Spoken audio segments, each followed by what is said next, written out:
Menjelang PRU DUN Sabah ke-17, rakyat Sabah khususnya pengundi muda perlu memahami tanggungjawab mereka sebagai pemilih dengan keluar mengundi. Ini kerana mereka mewakili sebahagian besar pengundi baharu yang bakal menentukan hala tuju kepimpinan dan pembangunan negeri untuk tempoh 5 tahun akan datang. Demikian disuarakan penduduk pedalaman Sabah yang ditemui RTM di Sok. Supaya pembangunan yang sedang berjalan sekarang ini akan diteruskan selepas PRU ke-17 ini. Kita terima pembangunan ini terbantut.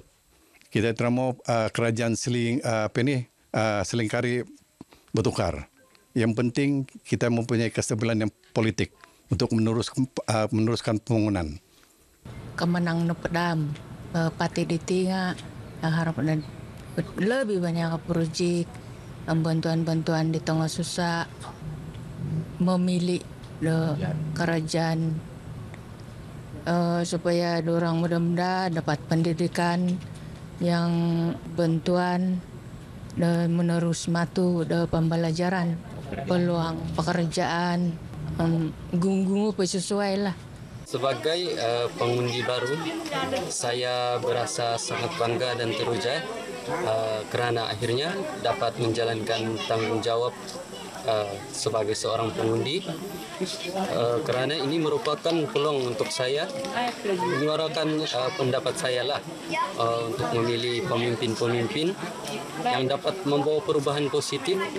Kemajuan terutama untuk negeri Sabah, khususnya di luar bandar, dan macam anak-anak muda ni perbanyakkan lagi peluang pekerjaan dan bantuan-bantuan pendidikan, karena ini penting untuk kemajuan lah, untuk kemajuan masa depan, dan juga rumah-rumah mampu milik. SPR menetapkan 29 November ini sebagai hari mengundi PRU DUN Sabah ke-17, manakala hari penamaan calon ditetapkan 15 November dan pengundian awal pada 25 November 2025. Kementerian Pembangunan Usahawan dan Koperasi KUSKOP terus memperkukuh mekanisme pembiayaan bagi memudahkan akses usahawan kepada dana selaras dengan agenda reformasi kerana birokrasi RKB sektor awam.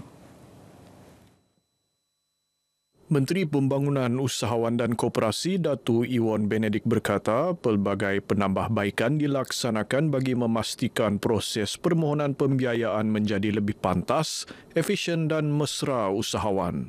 Antaranya penambahbaikan prosedur permohonan tekun nasional yang kini hanya memerlukan 4 dokumentasi daripada pemohon. Selain kuasa had melulus permohonan di bawah RM20,000 juga telah dipertanggungjawabkan di peringkat negeri. Bagi Amanah Ikhtiar Malaysia AIM, Datuk Iwan berkata, permohonan pembiayaan kini diluluskan dalam tempoh 16 hari bekerja daripada tarikh permohonan. Manakala kemudahan pembayaran balik turut dipertingkat melalui platform sistem kutipan mikrokredit tanpa tunai dan perbankan internet. Sabah berada pada landasan tepat untuk memperkukuh kedudukan industri minyak dan gas menerusi SMJ Energy atau SMJE. Penubuhannya pada 2021 menandakan era baharu lanskap ekonomi Sabah dan kini menjadi antara syarikat GLC paling strategi di negeri berkenaan. Laporannya bersama Magdalena Dipol dalam Aspirasi Bayu.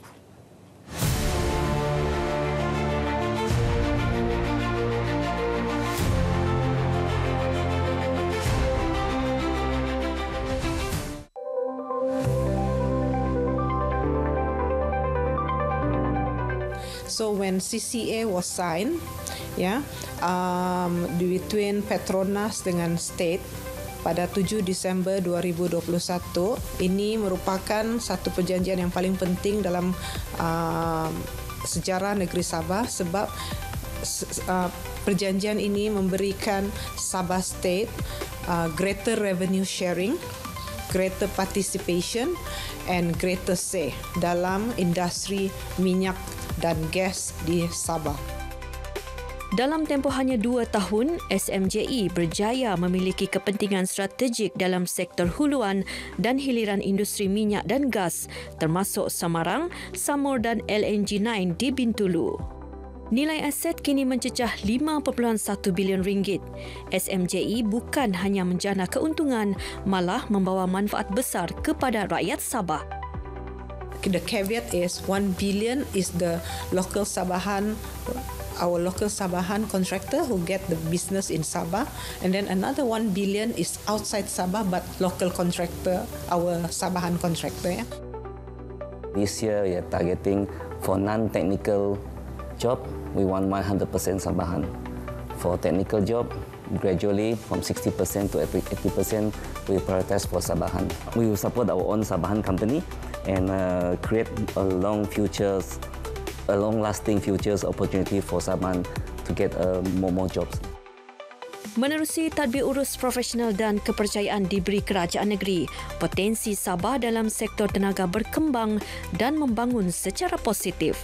Paling penting, rakyat Sabah dapat menikmati limpahan ekonomi.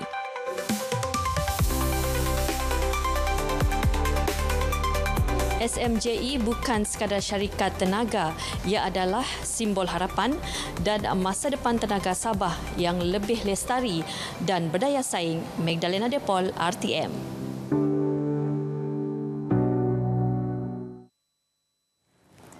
Bagi meningkatkan kesedaran terhadap isu keselamatan dan kepentingan integriti nasional, Agensi Kawalan dan Perlindungan Sempadan Malaysia AKPS anjur program Benteng Persada dari sempadan ke sekolah.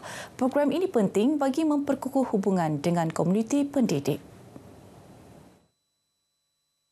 So hari ini saya hadir hanya untuk menguatkan lagi supaya mereka faham akan siasah diri mereka. Satu. Keduanya akan tanggungjawab yang akan mereka galas di masa hadapan. Kalau rasuah itu dianggap keji dan saya adalah orang yang antara ramai yang lain dalam negara yang berusaha untuk memeranginya. So inilah salah satu usaha kecil saya untuk generasi masa yang akan datang untuk memahami bahawa rasuah itu sebenarnya muncul daripada rasa tidak hormat kepada hak orang lain. AKPS akan terus mengukuhkan peranan sebagai benteng keselamatan negara bukan sahaja di pintu masuk sempadan, malah melalui pendekatan mendidik dan menyantuni generasi muda. Beliau turut menekankan nilai integriti dan penolakan terhadap rasuah perlu dipupuk sejak di bangku sekolah kerana amalan rasuah berpunca daripada hilangnya rasa hormat terhadap hak orang lain. Pada program ini, AKPS juga menyumbang 2 unit penghawa dingin kepada SMK Arsyad.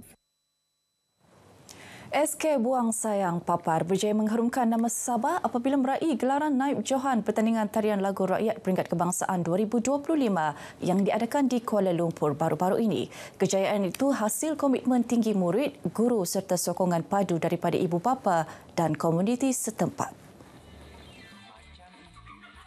Ibu bapa ni sambutannya amat luar biasa. Apabila mereka bergerak ke Kuala Lumpur untuk pertandingan tersebut pun seramai 26 orang ikut serta dengan kos sendiri.